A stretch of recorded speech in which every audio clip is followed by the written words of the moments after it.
Welcome on in to another edition of WagerTalk Extra. I'm your host, Dan Alexander, and we are here for another week of reminding you, no matter what sport you're cashing in on, that money is all going to spend the same. We're going to start the week like we always enjoy to, looking forward to some PGA action with my main man, Andy Lang. Let's welcome in Mr. Lang. And speaking of money spending all the same, if you're catching this here on Tuesday night, Andy Lang's looking to make it 3 straight in lacrosse bets. There's a nice little plug here on WagerTalk Extra for the lacrosse plays. You see the flow. I have to mention them. So, Andy, we're not here to talk lacrosse, though, as much as I would like to take the whole episode to do so. It's Dell match play in the PGA, WGC-Dell match play. And we like starting off letting people know who not to bet on. Players that can trip you up. Floor is yours, Mr. Lang. Yeah, this is the match play where players will start off in groups of 4. They will all play round robin. They'll play 1v1 versus each other. And then the guys will advance into a single elimination tournament.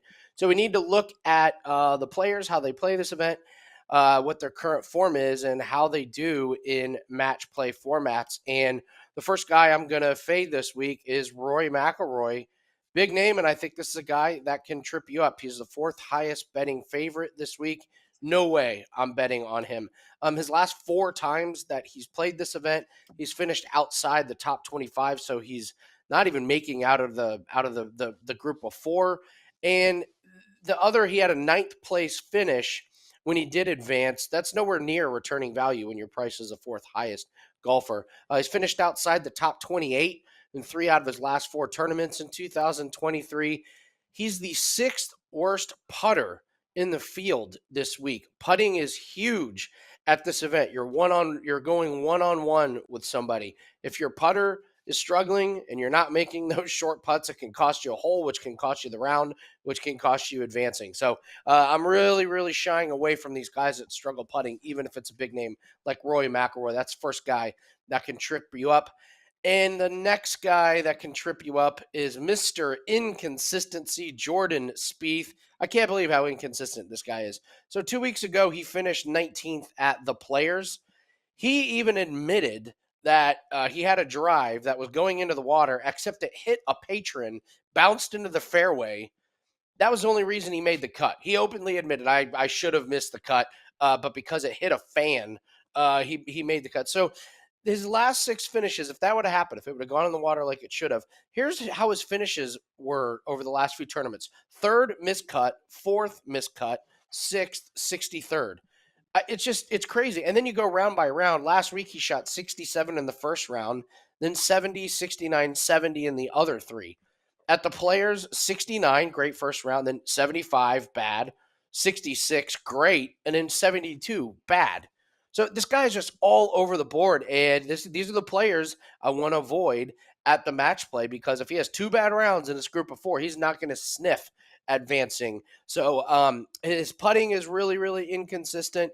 He could win round 1 by 6 holes, and then he could lose the next day by 6 holes. So I don't want anything to do with Jordan Spieth because of his inconsistency. So Rory McIlroy and Jordan Spieth, 2 guys that I think can trip you up this week.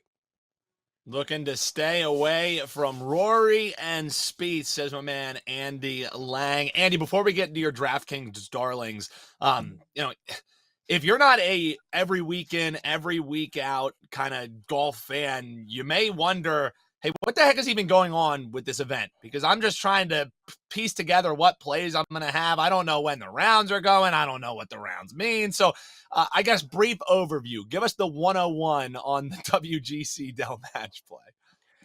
Okay, so this tournament starts on Wednesday. That's a big difference.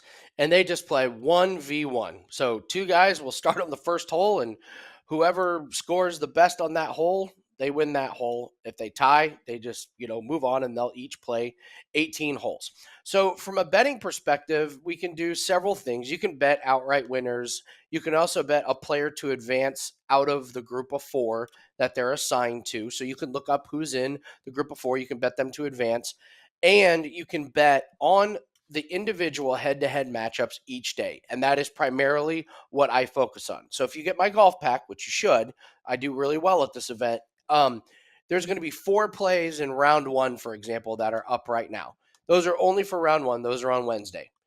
Thursday, we have all new matchups, different guys playing different guys. There will be 3 to 4, 5 more plays, depending on how the handicap is. Friday is going to be the same thing. So by the time we reach the weekend, we potentially could have 10 to 15 plays on the individual rounds. I play them a little bit smaller percentage, but I think we get it done in volume. And then on Saturday, everyone gets eliminated except for the top 2 out of the groups. They play a single elimination tournament. You can bet on those individual matchups. And then Sunday, we have the championship. We also have the consolation match. So there's going to be a lot of volume in the way that we bet this tournament because there's different matchups each day. There is a lot of value if we do our research. I feel great about it. The free download is up on WagerTalk.com if you want to see a course overview and some other stats. So that's what everyone can expect from a betting perspective from the match play. Having you break that down made me think of what is it? Austin Powers Gold member when they're explaining time travel, and he's like, "Oh my God, I've gone cross-eyed." Like I'm just gonna say, Andy, what do I bet on? And then that'll be that for me. Check him out, WT.buzz/AL.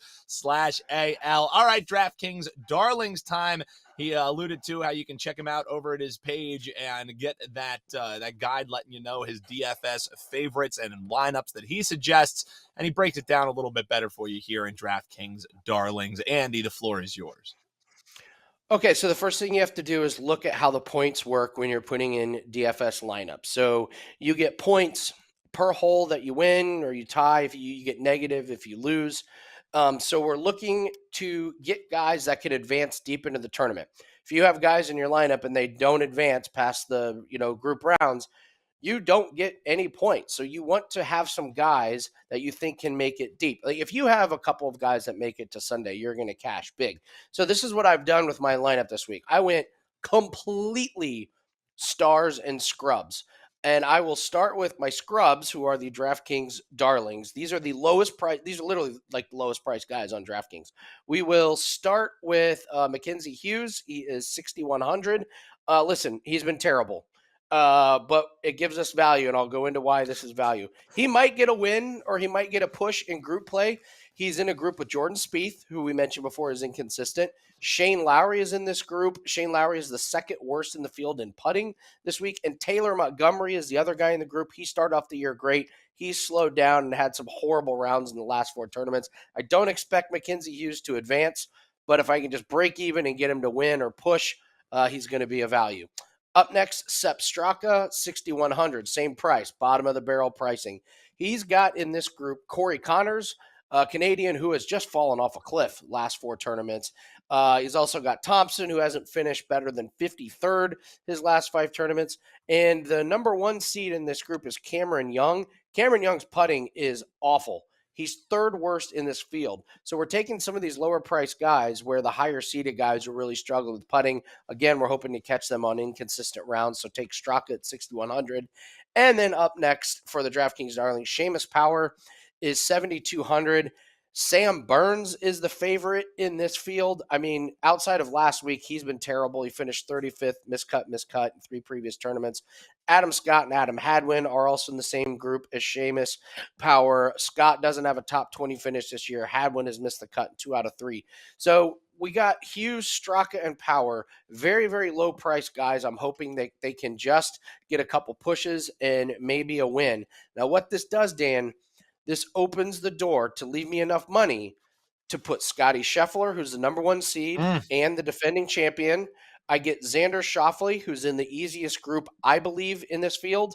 And then we get Tyrrell Hatton, who is in another easy group, and he loves playing here. He's actually finished exactly 9th 3 out of 4 years. So by taking these super, super low price guys, it gives us enough money to get these really high price guys in. If I can get 2 of them to Sunday, it should be a big cash. And Hughes, Straka, and Power. It sounds like a criminal defense law firm that could just get anybody off. Straka, Hughes, Power. That's the way that we're doing it, Andy. I like it. I like it, man. Be a hell of a team at the law scramble. outing. That might be You something could to get look those forward guys. to. It might be something to look forward to. All right, Andy, I asked you to tell me specifically something that we're going to bet on. We love doing this for the folks. A little free play for you in round one. We got a head-to-head matchup. That's basically how it's always set up here for the match play. What are we looking at, Andy?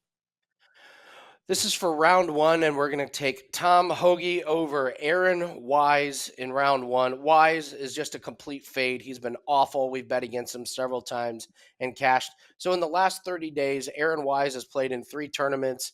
He has the 3rd worst total strokes gained in the field this week. Most notably, he's minus 2.30 strokes gained tee to green, which is like, Dan, that is stunningly bad for a professional golfer. Like, that is absolutely atrocious. In that same 30 days, Tom Hoagie is 11th best in the field. He's plus 1.27 strokes gained tee to green. So Aaron Wise is not hitting the ball into the fairway. He's not hitting it onto the green. That's a recipe for disaster in match play. They actually both played in the last 2 tournaments, Arnold Palmer and the Players. And in 4 rounds that they played together, Hoagie is 3-1 against him head to head, and he's outscored Wise by 15 shots in those 4 rounds combined. So this is for Wednesday's matchup. Take Tom Hoagie over Aaron Wise in round one. Man, as a Philadelphian, Andy, you don't have to tell me much to play a dude named Hoagie. Like I'll categorically add this dude in my DFS lineup just on name alone. Over Wise, a guy who's putting about as well as Prez has in recent memory. So we're taking Hoagie over Wise. I love it, Andy. Hey man, when people head on over to your page, we mentioned you're going to try and stay perfect in lacrosse plays, but I mean, women's college basketball has been great. NHL has been running well. Continue to see on that top leaderboard there. So the answer, I guess, is yes. What will they find over at your page? But when they grab some of your best bets, what do you have locked and loaded already? Well, if you have the golf pack and you're looking for volume plays, this is the week. We should have a lot of plays, so check your notifications. Make sure they're turned on because we'll have plays every day. 5% UFC play is up. We cashed yet another one on Saturday. That's a 7-1 run on 4% and 5% best bets in UFC. So a lot of good things going on. Obviously, we're going to focus on golf. This should be a really, really profitable event this week. That's Andy Lang. Big thanks to him kicking off the week for us here on WagerTalk Extra. He mentioned the fact that he's got one of those UFC plays locked and loaded. Well, you'll get his full thoughts on some fights going up. Will there be blood on tomorrow's edition of WagerTalk Extra? Nick Borman and Kevin Dolan will also join us. But that does it for us. Make sure you hit subscribe so you never miss any of the great shows, especially when you got a tournament starting on Wednesday that you need actionable info for. If you're not subscribed, you're going to miss out. That means you won't be getting the cash alongside us. Big thanks to Andy Lang. Big thanks to Eric, my producer behind the scenes. Till tomorrow, I'm your host, Dan Alexander, and we'll see you next time on Wager Talk Extra.